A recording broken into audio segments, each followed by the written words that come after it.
Welcome back to our last episode of Education Spotlight for the 2020 summer. It's Labor Day weekend, the unofficial wrap-up of summer, and I'm here with Mrs. Donna Smith. Donna, how are you today? I am very well. It is 96 degrees out here on my lanai.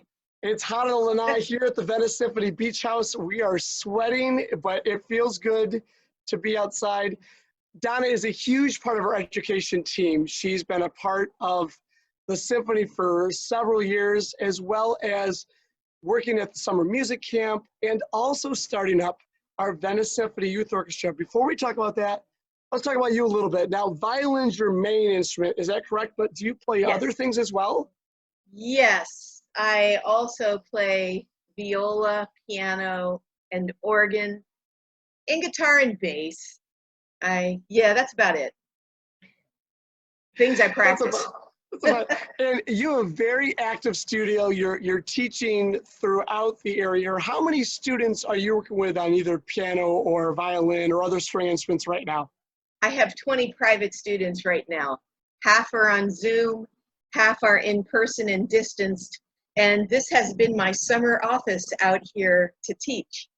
So I thought it was only fitting that I came back out here to talk with you. How long have you been involved with playing with the Venice Symphony? Since 1999. I started as a substitute in 1999 and had my first full contract in 2000. And I've been with them since 2000. And we're so excited, the hope for that day where we can return and watch them on stage. But the great thing is we've started the next generation of Venice Symphony hopefuls here with our Venice Symphony Youth Orchestra. Tell us about that group and how you started it. Well, I tried actually around 20 years ago. I had a group for about 2-3 years that I had started up under Venice Symphony and ended up disbanding it when my father ended up terminally ill and I had to focus on flying back and forth.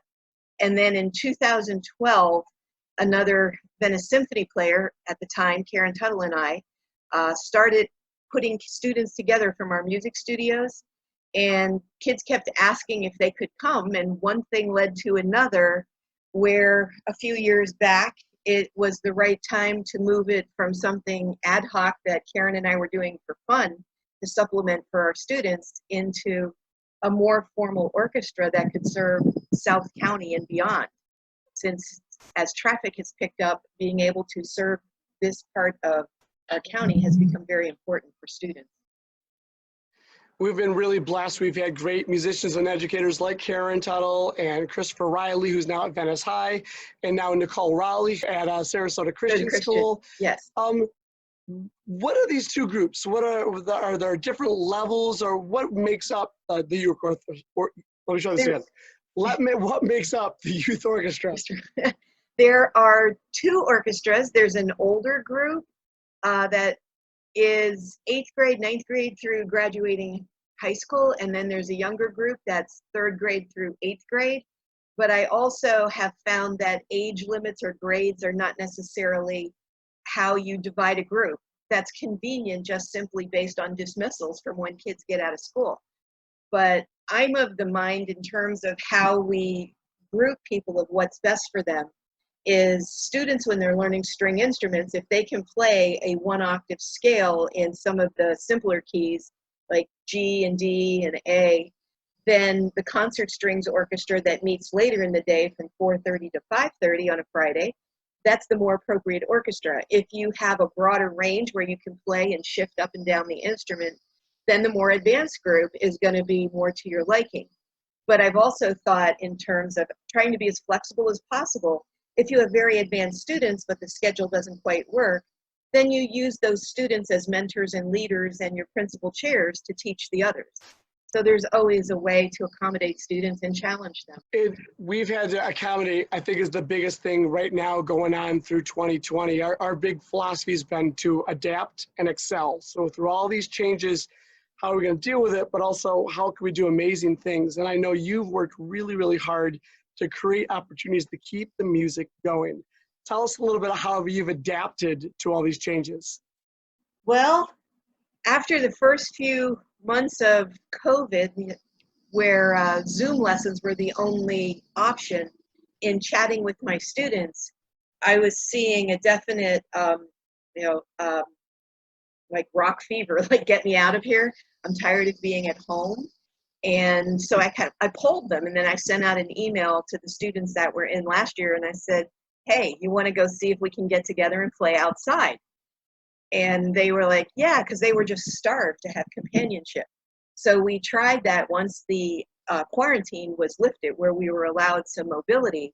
We kept it below the 10 people, and we put the 6 to 10 feet, and we kept masks on, and everybody had hand sanitizer, and we came together and played for about an hour. We were playing Mozart and Haydn and Pirates of the Caribbean, and it worked. We were really hot. Like, you have to adapt. It's going to be uncomfortable. But life goes on, and you press forward, and you find a way to make things work. And it was very successful. We tried it a few times, and I think we could probably accommodate up to about 16 people in each group as a place to start, where you can manage it and keep it safe for everybody. You know what, and one easy thing too, just to sign up for it, we created kind of an easy to remember address. If you go to, and I'll have it right on the screen here too, tinyurl.com/VSYO 2020. That'll bring you to a Google form where you can join our mailing list and have everything you need so we can contact you and let you know when's our start date. When would you like to hopefully have our first rehearsal? We have tentatively planned to start up Friday afternoon, September 18th at Lakeside Lutheran outside. And you need to be signed up for me to be able to contact everybody, because weather can affect us. And I also really don't want anyone other than family coming out, so that we keep it very intimate and very safe. So tentatively, September 18th was chosen because it's 2 weeks after school starts. And if there's any type of illness explosion, we will not have contributed to it. And it gives us a chance to be flexible. We are so blessed to have Donna Smith, who is just a champion for these kids and just really will go out of her way to make sure the music keeps going. It's awesome. And it's so great to have you part of this team as the Venice Symphony Youth Orchestra coordinator and running these groups. And man, the energy that you have going for is just amazing. It's infectious, and it's just fun to watch you work with our students. Thank you. I think it's going to be a lot of fun. It's going to be hard work, and there's probably going to be hiccups along the way where we have to stop and start. But as we put it together, we'll just keep putting one foot in front of the other and managing it as best we can. If we need to stop for a week or two, then we will. And I think that's the best thing. We're at that baby step mentality. We got to be smart and steady here to make it work. Every week we've been having different educators and teaching artists share a lesson or share something that we've done. We thought we'd do something fun with Donna, because Donna has a great private studio. We thought we'd showcase the students in her studio this week. So we have some virtual recitals, and we have some piano students and string students as well. Is that correct? Yes, we did Zoom recordings, and we also did some in-person out here on the Lanai, where we separated from one another. Some of the students did their recordings at home. So yeah, I think it's a challenge to do this. And we were like, let's do this, because they've worked so hard. And I said, let's just see what we can do to showcase your work. And I think it just shows the talent and the commitment of the young people in this area, and why having arts education and having groups like the Venice Symphony Youth Orchestra is so important, especially in this time where we're having to shut off and close down so many things. Yeah, I'm looking forward to it. It's wonderful, great fun. It should be a lot of fun. Well, we're so glad you could join us here today. And without further ado, here is our virtual recitals with the students from Miss Donna Smith studio.